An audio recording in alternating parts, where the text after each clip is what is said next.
আর আপনাদের সন্তান তারেক রহমানকে ভালোবাসেন, যার কারণে এইখানে উপস্থিত হয়েছেন। আজকের অনুষ্ঠানে সভাপতিত্ব করছেন 18 নম্বর ওয়ার্ড বিএনপির সিনিয়র সহ সভাপতি সাইদুর রহমান। প্রধান অতিথি হিসেবে উপস্থিত রয়েছেন আপনাদের এলাকারই কৃতি সন্তান বগুড়া পৌরসভার সাবেক সফল মেয়র, যাকে আপনারা বিপুল ভোটের ব্যবধানে নির্বাচিত করেছিলেন এই ধানের শীষ প্রতীকেই।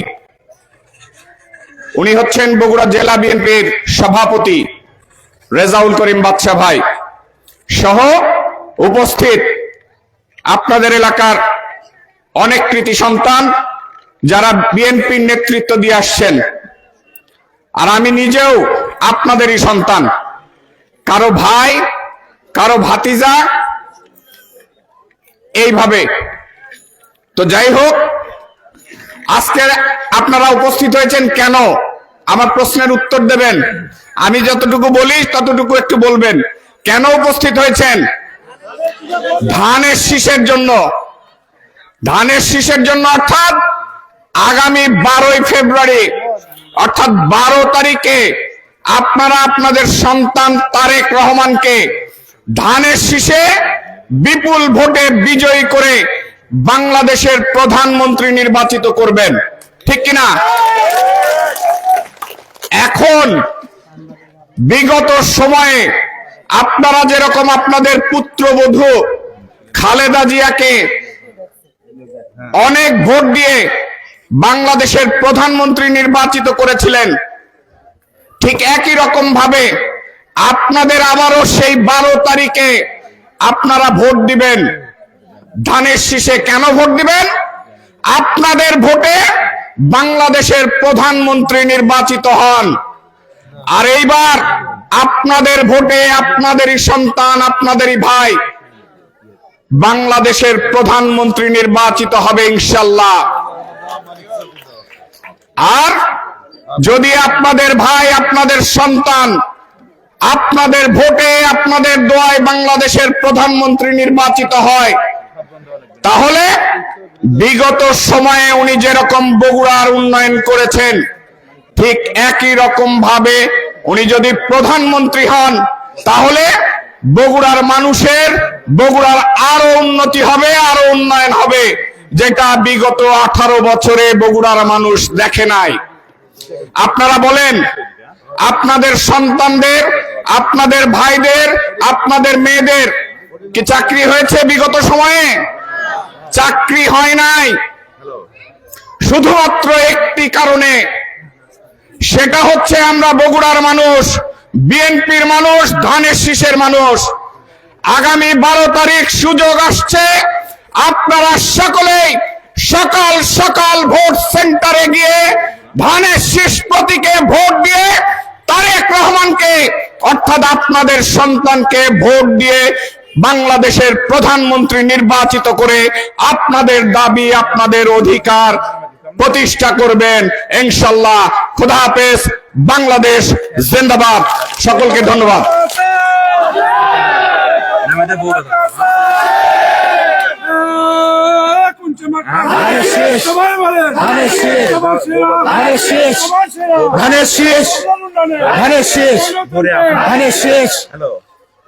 আসন্ন জাতীয় সংসদ নির্বাচনে বাংলাদেশ জাতীয়তাবাদী দল মনোনীত তারেক রহমানের ধানের শীষ প্রতীকের 18 নম্বর ওয়ার্ড বিএনপির আয়োজনে আজকের এই মহিলা সমাবেশে প্রধান অতিথির বক্তব্য রাখবেন ছাত্র দলের সোনালী ফসল, আমাদের প্রিয় অভিভাবক, বাংলাদেশ জাতীয়তাবাদী দল বিএনপি বগুড়া জেলা শাখার সংগ্রামী সভাপতি, বগুড়া পৌরসভার সাবেক সফল মেয়র, আমাদের প্রিয় অভিভাবক জনাব রেজাউল করিম বাদশা ভাই।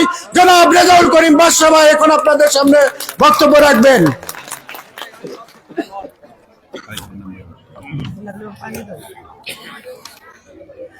বিসমিল্লাহির রহমানির রহিম। প্রিয় সভাপতি, উপস্থিত নেতৃবৃন্দ এবং উপস্থিত আমার মা বোন ভাইয়েরা, আসসালামু আলাইকুম। আমি যে কথাটি বলছিলাম যে আমরা যারা রাজনীতি করি, আমাদের উদ্দেশ্য হলো এলাকার জনগণের উপকার করা, এলাকার জনগণের যে সমস্যা সেই সমস্যাগুলো চিহ্নিত করে সেগুলো সমাধান করা। তার ইতিমধ্যে আপনাদের এলাকার অনেকগুলো সমস্যার সমাধান হয়ে গেছে, কিন্তু বগুড়ায় আমাদের কিছু সকলের সমস্যা রয়েছে। সেই সমস্যাগুলো সমাধানের জন্য রাষ্ট্র পর্যায় থেকে সেগুলো সমাধান আসতে হবে। তা আপনারা জানেন 2001 থেকে 6 সাল পর্যন্ত যখন দেশনেত্রী বেগম খালেদা জিয়া বাংলাদেশের প্রধানমন্ত্রী ছিলেন তখন বগুড়ায় অনেক উন্নয়ন হয়েছে। যেমন আপনারা অনেকেই জানেন এবং অনেকে বলেছে মেডিকেল কলেজ, এটি তখন হয়েছে। আপনারা যে আজকে গ্যাসে রান্না করছেন এটি বেগম খালেদা জিয়া কিন্তু এই গ্যাসটি নিয়ে এসেছে। এটি কিন্তু এই অঞ্চলে আর কোনো জায়গায় যায়নি, এই বগুড়ায় নিয়ে এসছে। আপনার এখানে নার্সিং ইনস্টিটিউট করেছেন, এখানে জসকোট বলেন, এই যে আপনার আমাদের ইয়াজমা শিশু হাসপাতাল যেটি সেটিও তারেক রহমান করেছেন। এখানে আপনার একটা আন্তর্জাতিক মানে স্টেডিয়াম করেছেন, সেটিও করেছেন, ওই সময় করেছেন। এইভাবে অনেকগুলো কাজ তখন হয়েছে, কিন্তু এখন আমাদের আরো কিছু কাজ বাকি রয়েছে। সেটি হলো আমাদের এখনো সিটি কর্পোরেশন হয়নি, আমরা সিটি কর্পোরেশন পাইনি, আমরা বিমানবন্দর পাইনি, আমরা এলাকার যে জরাজীর্ণ রাস্তাঘাটগুলো সেগুলো আমরা সংস্কার করতে পারছি না, কারণ আমাদের কোনো বাজেট ছিল না। তো আমরা আমাদের সামনে একটা সুযোগ পেয়েছি এই বগুড়াকে আরো উন্নত করতে, কারণ আমাদের বগুড়া, অনেকে বলেন বগুড়া এখন শিক্ষা নগরী। রাজশাহী বিভাগে রেজাল্ট যখন হয় তখন দেখা যায় যে 1 থেকে 10 পর্যন্ত যেসব স্কুল এবং কলেজ থাকে তার মধ্যে বগুড়া শতকরা 90% বগুড়ার থাকে। তো এই যে বগুড়া শিক্ষা নগরী, কিন্তু এখানে কিন্তু আমাদের কোনো ইউনিভার্সিটি নেই, আমরা পূর্ণাঙ্গ বিশ্ববিদ্যালয় এখানে আমাদের করতে হবে। আমাদের একটা মেডিকেল কলেজ আছে কিন্তু ইঞ্জিনিয়ারিং কলেজ নাই, ইঞ্জিনিয়ারিং বিশ্ববিদ্যালয় আমাদের করতে হবে। এগুলো করতে হলে রাষ্ট্রভাবে এখানে সরকারকে এটি করতে হয়। তা আগামীতে আমাদের সুযোগ এসেছে যে আমাদের সন্তান, বগুড়ার সন্তান, আপনাদের সন্তান, আপনাদের ভাই তারেক রহমান, যিনি বিএনপির এখন চেয়ারম্যান, তিনি এই বগুড়া সদর থেকে নির্বাচন করছেন। এটি আমার বগুড়াবাসীর জন্য অত্যন্ত অহংকার এবং গর্বের যে যাকে আমরা নির্বাচিত করব তিনি বাংলাদেশের প্রধানমন্ত্রী হবেন। বলেন তো, আপনার ভোটে বাংলাদেশের প্রধানমন্ত্রী, এটি কয়টা জেলার লোকের এই ভাগ্যটা আছে? আছে? কয় জেলার ভাগ্য নাই? বাংলাদেশে 300টি আসন, তার মধ্যে 2টিতে দাঁড়িয়েছেন, একটা ঢাকা আর একটা বগুড়া। তা আমরা সেই ভাগ্যবান, আমরা বগুড়া মানুষ। আমরা এর আগেও যখন বলতাম আমরা বগুড়া মানুষ, আমরা অনেক সম্মান পেতাম। এই যে দীর্ঘ 16 বছর ফ্যাসিস্ট হাসিনা ক্ষমতায় ছিল, বগুড়া কোনো উন্নয়ন করেনি। কেন করে নাই? জিয়া রহমানের বাড়ি, ওখানে কিছু করা যাবে না। জিয়া রহমানের জেলায় কোনো উন্নয়ন হয়নি, চাকরি বাকরি হয়নি, অনেক সন্তানের চাকরি হয়নি, আপনাদের অনেক সন্তান বেকার রয়েছে। তো তারেক রহমান বলেছেন ইনশাল্লাহ বিএনপি যদি রাষ্ট্র ক্ষমতায় আসতে পারে আপনাদের ভোটে 6 মাসের মধ্যে তিনি 1 কোটি লোকের কর্মসংস্থানের ব্যবস্থা করবেন ইনশাল্লাহ বলেছেন। এবং এই কর্মসংস্থান ন্যায়পরায়ণতার মাধ্যমে হবে। ওই আমরা গোপালগঞ্জের লোকেও চাকরি পাবে। বিএনপি সকলের সুষম বন্টন করতে চায়। আমার প্রিয় মা বোনেরা, আজকে আপনাদের এলাকায় অনেকে আছেন, এই যে আমাদের মুক্তিও আছে, এখানে আগে ওই আপনার অলিগলিগুলো রাস্তাগুলো একটা সিডিপি নাকি সিবিসির মাধ্যমে কাজগুলো হতো। হাসিনা আসার পর সেটা বগুড়া বন্ধ করে দিয়েছে। এটাতে অনেক মহিলাদের কর্মসংস্থান হতো, অনেকে কাজ করতে পারত। আমাদের এখানে একটি নগর হাসপাতাল ছিল যেখানে আমার গরিব মা বোনেরা মাত্র 100 টাকা দিয়ে সিজার করতে পারত। সেটি হাসিনা এখানে বন্ধ করে দিয়ে ফরিদপুরে নিয়ে গেছে। এইভাবে আমাদের অনেকগুলো কাজ তারা বন্ধ করে দিয়েছে। তা আপনারা কি চান না যে বগুড়ার উন্নয়ন হোক? আপনারা তো চান বগুড়ার উন্নয়ন হোক। তা বগুড়ার উন্নয়ন তারেক রহমান ছাড়া আর কেউ ভালো করতে পারবে? আর কারো সম্ভব? কারণ যিনি বাংলাদেশের প্রধানমন্ত্রী হবেন ইনশাআল্লাহ তিনি আমার সন্তান, আমার বগুড়ার মানুষ, তো বগুড়ার প্রতি তার যে দরদ, তার যে ভালোবাসা, তার থাকবে, অন্য কারো থাকবে না। এখন আপনাদের আমি আর একটা কথা বলতে চাই, তারেক রহমান, এই যে আপনারা বসে আছেন মা বোনেরা, সবাই কিন্তু স্বাবলম্বী নয়, অনেকের অনেক সমস্যা রয়েছে, অনেকভাবে নির্যাতন হন।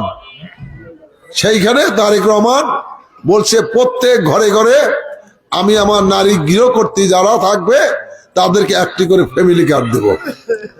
এই ফ্যামিলি কার্ড প্রতি মাসে ২,৫০০ টাকা পাবে ফ্যামিলি কার্ডের মালিক, টাকা অথবা এই ২,৫০০ টাকার পরিমাণ দ্রব্য মানে জিনিসপত্র পাবেন। এই যে ২,৫০০ টাকা, এই ২,৫০০ টাকা আপনাদের সম্মান, আপনাদের মর্যাদা, আপনার অধিকার। আপনি অনেক সময় দেখা যাচ্ছে ওষুধ কেনার পয়সা থাকে না, ছেলের কাছে হাত পাততে হয় না, মেয়ের কাছে হাত পাততে হয়, অনেক সময় দেয় না, অনেক সময় অনেক মানে তাদের বিভিন্ন সমস্যা থাকে। আপনি ২,৫০০ টাকা পেলে অনেক কাজ আপনার সমাধান হবে। কৃষকদের জন্য কৃষি কার্ড, কৃষকদের জন্য কৃষি কার্ড দেওয়া হবে। এই কৃষি কার্ড হলো কৃষকরা পাবে যে একটা কার্ডে 10টি সে উপকার পাবে, সহযোগিতা পাবে। আপনার এই কার্ড দিয়ে আপনি অ্যাকাউন্ট খুলবেন, এটা আপনি সুদবিহীন আপনি ঋণ পাবেন, আপনার সার, বীজ, কীটনাশক সহ এইগুলো আপনি পাবেন।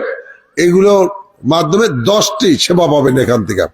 এই যে কৃষকদের দেওয়া হবে, যে কৃষি হলো বাংলাদেশের একমাত্র নির্ভরশীল, অর্থনীতিতে নির্ভরশীল এই কৃষি। কাজেই এই কৃষককে আমাদের বাঁচাতে হবে, সেই জন্য কৃষি কার্ড, কৃষকদের কৃষি কার্ড দেওয়া হবে। আমাদের দেশের ইমাম, মুয়াজ্জিম, খতিবরা এরা কিন্তু অল্প টাকায় আপনি চাকরি করে। তারেক রহমান বলেছেন বিএনপি যদি রাষ্ট্র ক্ষমতায় আসতে পারে, ইমাম, মুয়াজ্জিম, খতিব এদেরকে সরকার থেকে সম্মানী ভাতা দেওয়া হবে, প্রত্যেকে সম্মানী ভাতা পাবেন, এটি ঘোষণা করেছেন। আমাদের ছাত্রদের জন্য ওয়ান ট্যাব অন টিচার, এর মাধ্যমে আধুনিক প্রযুক্তির মাধ্যমে শিক্ষা পদ্ধতি প্রচলন করতে চান তারেক রহমান। এর মধ্যে আমাদের ছেলেমেয়েরা আধুনিক শিক্ষা শিক্ষিত হবে। আমাদের সোজা কথা, আমাদের এই সমাজটাকে আমাদের এগিয়ে নিয়ে যেতে হলে সবাইকে একসাথে আমাদের কাজ করতে হবে। বাংলাদেশের অর্ধেক ভোটার মহিলা, এই মহিলাদেরকে বাদ রেখে বাংলাদেশ উন্নয়ন করা সম্ভব নয়। এই মহিলাদেরকে কর্মসংস্থানের ব্যবস্থা করতে হবে, এখানে অনেক শিল্প কলকারখানা করতে হবে। তো এটি তারেক রহমান সেই উদ্যোগ নিয়েছেন যে বগুড়া এক সময় শিল্পের শহর ছিল। আপনারা জানেন, যারা মুরব্বীরা আছেন তারা জানেন বগুড়াকে শিল্পের শহর বলা হতো। সেই শিল্প নগরী তারেক রহমান ইনশাআল্লাহ করে তুলবেন এই বগুড়াকে। বগুড়ায় বিমানবন্দর হবে, এজন্য আপনার সরকার প্রয়োজন রয়েছে। এখন বিএনপি পরীক্ষিত দল, বিএনপি এদেশের মানুষের সাথে সবসময় থেকেছে। আরেকটি জিনিস, বেগম খালেদা জিয়া মেয়েদেরকে স্বাবলম্বী করার জন্য আপনার একাদশ শ্রেণী পর্যন্ত বিনা বেতনের লেখাপড়ার সুযোগ করে দিয়েছিলেন না, এবং বলেছিলেন এরপর যদি আমরা আসতে পারি দ্বাদশ শ্রেণী পর্যন্ত আমরা বিনা বেতনের লেখাপড়ার সুযোগ করে দেব। সেটি এখন বোধহয় বন্ধ আছে। তারেক রহমান বলেছেন আমি রাষ্ট্র ক্ষমতায় আসলে আবার সেটি চালু করব। মেয়েদের বিনা বেতন লেখাপড়া সুযোগ করে দিতে হবে। আপনার কি লাগছে এটা? এই এলাকাতে বিদ্যুৎ বিলের মিটারের কিছু সমস্যা হয়, অসামঞ্জস্য আছে, সে বিষয়ে পরবর্তীতে আপনাদের এলাকার কিছু বিদ্যুৎ মিটারে বোধহয় সমস্যা রয়েছে, এটা আমরাই সমাধান করতে পারবো, কিন্তু আমরা 12 তারিখের পরে যোগাযোগ করেন ইনশাআল্লাহ আমরা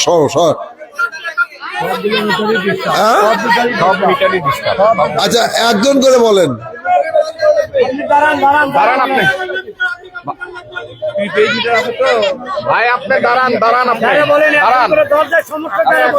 একজন বলেন, একজন বলেন, একজন। আচ্ছা আচ্ছা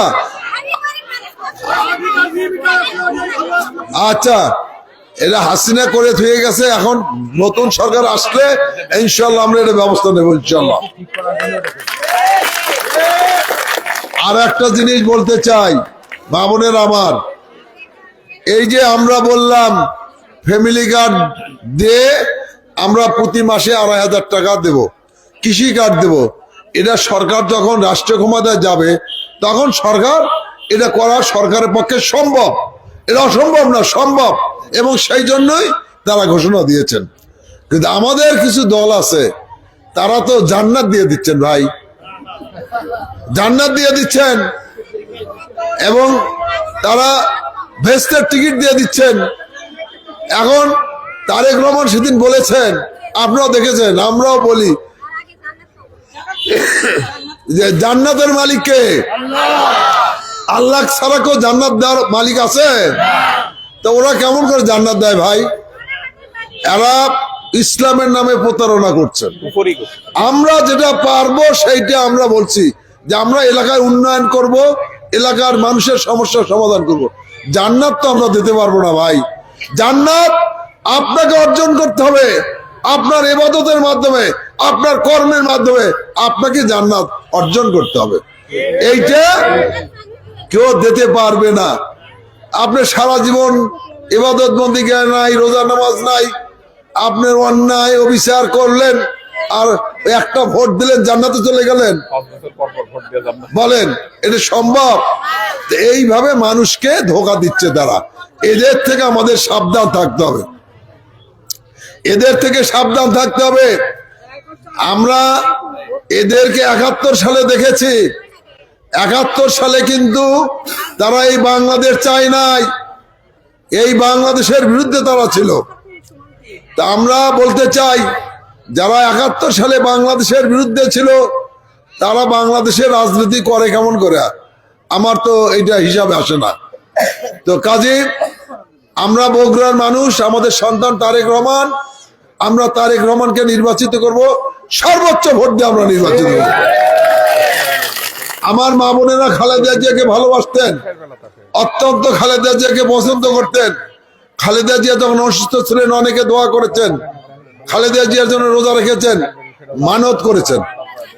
আজকে খালেদা জিয়া নেই, আমাদের ছেড়ে চলে গেছেন। খালেদা জিয়া কি সম্মান পেয়েছেন দেখেছেন? একজন পালিয়ে বেঁচেছে, আর একজন কি সম্মান এদেশে জনগণ দিয়েছেন। এই সম্মান কেন পেয়েছেন? তিনি এদেশের মানুষের জন্য কাজ করেছেন, এদেশের মানুষকে তিনি ভালোবেসেছেন, এদেশের মানুষও তাই খালেদা জিয়াকে ভালোবেসেছেন। আজকে তারেক রহমান তার পিতৃহারা, তিনি, তার বাবা নেই, মা নেই, বোন নেই, ভাই নেই, শুধু একা এতিম সন্তান তারেক রহমান। তারেক রহমান বলেছেন, আজকে বাংলাদেশে 18 কোটি মানুষ, আমার পিতা মাতা ভাই বোন, এই 18 কোটি মানুষকে নিয়ে আমি বেঁচে থাকতে চাই। আমি এদের মধ্যে আমার পিতাকে খুঁজে পাবো, এদের মধ্যে আমার মাকে খুঁজে পাবো, এদের মধ্যে আমার ভাইকে খুঁজে পাবো। আপনারা সেই এতিম সন্তানের জন্য কাজ করবেন, তার জন্য দোয়া করবেন। আল্লাহ পাক তাকে যেন, তার বাপ যেভাবে এদেশের মানুষের সেবা করে গেছেন, মা এদেশের মানুষের সেবা করে গেছেন, সেই একইভাবে তারেক রহমানের জন্য রাষ্ট্রীয় ক্ষমতায় সে দেশের মানুষের সেবা করতে পারেন, মানুষের ভালোবাসা অর্জন করতে পারেন। কাজী তারেক রহমানের মতো ভাগ্যবান যে পিতা রাষ্ট্রপতি, মা প্রধানমন্ত্রী, এবং মা বাবা দুইজনই সর্বোচ্চ সম্মান নিয়ে এই পৃথিবী থেকে চলে গেছেন। এটা পৃথিবীর ইতিহাসে বিরল, এই রকম ঘটনা পৃথিবীর ইতিহাসে দেখা যায় না। তাই আমার প্রিয় মা বোনেরা, আমি আপনাদের কাছে দোয়া চাই তারেক রহমানের জন্য। আমি দোয়া চাই আমাদের ম্যাডাম বেগম খালেদা জিয়ার জন্য, আল্লাহ পাক তাকে যেন জান্নাতুল ফেরদৌস দান করে, আর তারেক রহমানকে যেন কামিয়াবি করে। এই আশা রেখে সবাই সুস্বাস্থ্য দীর্ঘায়ু কামনা করে, আপনাদের সবার মঙ্গল কামনা করে আমি আমার বক্তব্য শেষ করছি। আল্লাহ হাফেজ। বাংলাদেশ জিন্দাবাদ।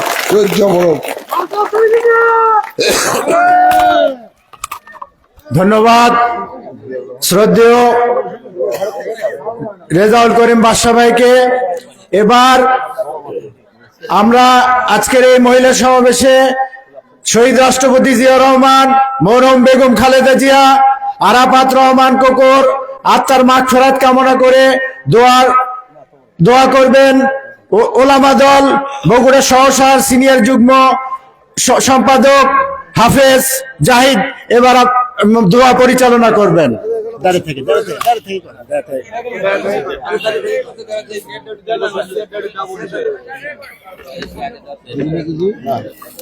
আসসালামু আলাইকুম ওয়া রাহমাতুল্লাহি ওয়া বারাকাতুহু।